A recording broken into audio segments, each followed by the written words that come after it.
It's been unboxed, we've shared our second impressions, and we've compared it to another budget-friendly phone. But now we need to wrap up our time with this inexpensive aluminum handset. Can any company make cheap stylish? There's only one way to find out. I'm Juan Carlos Bagnell for Pocketnow, and here's our full review of the Huawei Honor 5X. Walking around the hardware, we've got a collection of specs which would have been high-end flagship territory around 3 years ago. The 5.5-inch 1080p IPS display is respectably bright and easily viewed in outdoor light. A 1080p on this screen size is plenty capable for accomplishing your daily smartphone tasks. It's a great screen at this tier of the market, especially when being used at reasonable distances from your face. And it only suffers in situations where magnification is involved, like sitting in a VR headset. Above that screen, we've got a respectable 5-megapixel front-facing camera, and the whole affair is powered by a Qualcomm Snapdragon 616 chipset, 2GB of RAM, and there's 16GB of built-in storage with the option to add more via microSD card. That's always a help, as after formatting and partitioning, users will really only have access to around 10GB. My standard collection of apps and services has grown to around 4GB of storage, so 16GB phones are starting to feel really claustrophobic without the ability to move files to an SD card.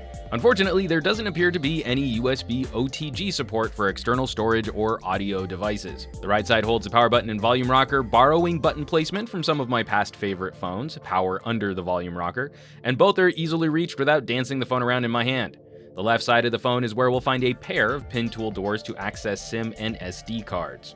The bottom edge has a pair of vents, but the Honor only has one loudspeaker, a somewhat unimpressive performer. While it's loud enough for alerts when in your pocket, music, movies, and games sound hollow at best and shrill at worst.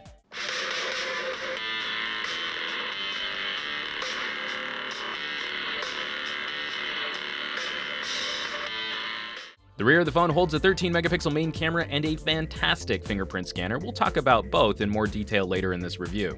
This look is familiar, with some design accents seemingly borrowed from other popular phones, which stops just shy of outright copying rivals. The rear casing is a lovely brushed aluminum with a subtle curve to the plate and nicely machined edges tapering to prevent any corner from feeling too sharp. The front is basically a Samsung, minus the home button. Forehead and chin bezels feel larger than they might need to be, but the screen to front face ratio is over 70%, which is my threshold for getting cranky, so I'll bite my tongue there. It's an attractive phone at any price point, but our review unit did suffer from a few seams which weren't pieced together very well and a small blemish on one bottom corner, which looks like it could have come from a drop or lacks QA when manufacturing. None of these issues impacted our ability to use the phone, but I did find myself often absent-mindedly running my thumb over some of those seams. This camera has a respectable 1/3-inch sensor with a maximum resolution of 4160 by 3120 or 12.9 million effective pixels and an aperture of f2.0. Like so much of this phone's software, the camera app is obviously inspired by the iPhone. We have the same sliding action to move between photo and video modes, and the upper right corner of the app is home to a collection of filters which I refused to use. We don't have the ability to save raw output, but we can adjust white balance and ISO. Not quite the same in-depth manual options that Big Brother Huawei phones receive, and these options are buried in the settings menu, but we can tweak exposure a little. We also have a great collection of options for post-processing our shots before the camera creates a JPEG file. Dial back some saturation or increase contrast, it's all good.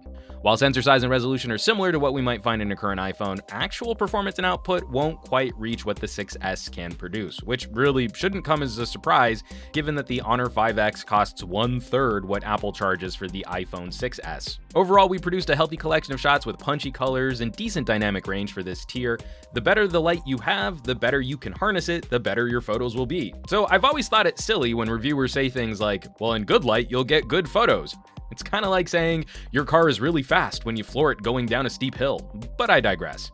In good light, you'll be able to take advantage of faster shutter speeds and you should produce pleasing images. Weather was uncharacteristically cloudy over the last couple days in LA, so moving to shaded shots, I'm happy to see that the white balance isn't too aggressive, and color tone and hue stay appropriately warm. Indoor lighting situations start taxing this hardware though, ISO starts climbing, and detail starts to degrade through longer shutter speeds and more aggressive noise reduction. The single LED flash will help fill in closer setups, but it's not a particularly powerful spotlight. Night shots also exhibit the same image degradation, but the camera responds well to different hues of streetlights, like this creepy gate, where the color temperature here does a great job reflecting the ugly yellow light illuminating this white gate. Macro performance is also respectable, getting you about 2 inches away from the lens for some nice close-up shots. But this 1/3 inch sensor means we won't see that really pretty background blur, which more expensive phones with 1/2 inch sensors can produce. For an inexpensive handset, we do have a few fun features. Beauty mode for our selfies, for example, turns me into all kinds of plastic, but I'd happily trade this beauty mode position for the HDR panorama modes, both of which are very good for a phone at this price. HDR still takes on a bit more of a shadow brightening mode and won't always pull in highlights, but you'll get a bit more color pop out of it. The panorama mode processes quickly and does a great job of stitching elements together in your shot. You'll rarely see seams as long as you give the phone a slow and consistent pass. Video largely mirrors photo performance in terms of color and exposure, but this Qualcomm is processing a pretty low bitrate. A 20 megabit per second data rate means we'll be looking at dull colors and contrast and blurrier details. Thankfully, the frame rate never dropped below 30 frames per second. Night shots might come out a bit dark, but they won't suffer from the streakiness we might see from cameras that drop down to 20 frames per second. The audio also suffers from slow and aggressive noise reduction. The beginning of each clip will spike in volume and is then reduced to a warbling, dull fog of background sound.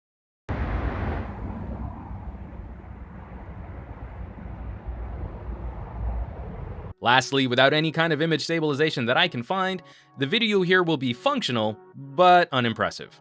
While audio performance from the bottom firing speaker isn't particularly impressive, headphone playback is refreshingly punchy. I'm not aware of Huawei using any fancy branded solutions for their headphone audio, but it's loud and bassy.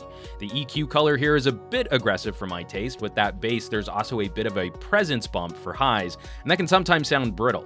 Electronica and hip-hop sounded full. Classic rock started to lose some of the fun distortion on guitars in the mids, but jazz and classical suffered the most in losing detail and clarity around acoustic instruments. Still, this was better headphone performance than I was expecting, especially after listening to the speaker. Moving to software, we're running Android 5.1.1 Lollipop, which has been skinned with Huawei's EMUI custom launcher. The general idea is to pack LG or Samsung style features while providing the organization scheme of iOS. We've seen quite a few of these options on other handsets. Motion control settings allow you to mute calls by flipping them over. If your home screens weren't messy enough, you can shake the phone to rearrange them. There is a tap to wake feature, which doesn't work quite as well as the fingerprint scanner. And while the screen is off, drawing a letter on the display will launch an app directly. But this feature doesn't clear the lock screen, so I'm not sure how useful this will actually be. Drawing a C for camera lands you here, when double tapping the volume rocker will actually get you into the camera. Rearranging the bottom navigation bar a la LG is greatly appreciated, with the option to add a notification panel icon, though I do kinda like the fingerprint sensor swipe better for pulling my notifications. As for navigating the device, I didn't like this user interface while unboxing the phone, I didn't like it during my second impressions, and I still don't like it now. We see a concerted effort to pay homage to the iPhone throughout this UI. Your app drawer and home screens are the same thing, which leads to a really cluttered scattering of shortcuts and at-a-glance notifications from widgets.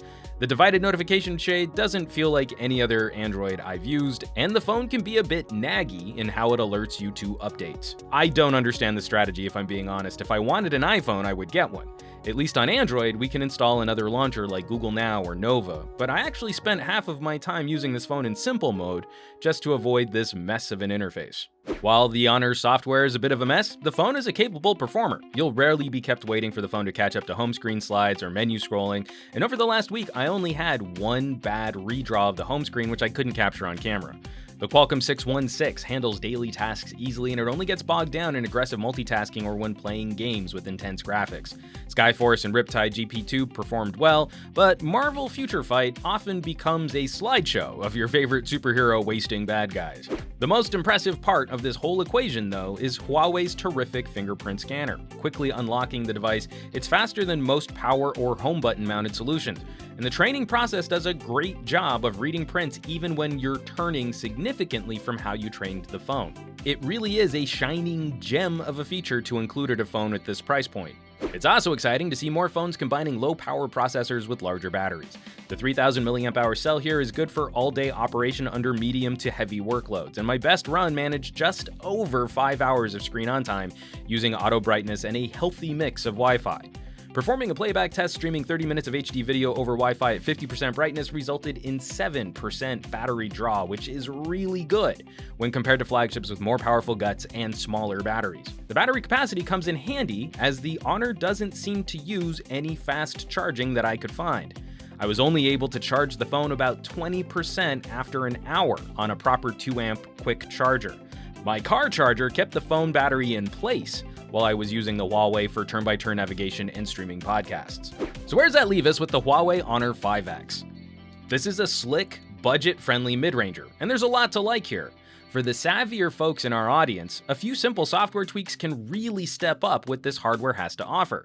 Though I'm a bit torn on whether to recommend this for people who aren't at the same level of tech awareness. I think people coming from a more traditional Android device will be frustrated by this UI, and I think folks coming from an iPhone will just see this as being a cheap knockoff. What is exciting though is watching Huawei step up their unlocked offerings here in the United States with some killer options at a variety of price points. Above all, I'm always going to be happier when there's more competition at all product tiers. The Honor 5X raises the bar for inexpensive phone design and security, and now we'll get to see how competitors respond. Will 2016 be the year of the mid-ranger? Can less expensive phones pull market share away from flagship devices?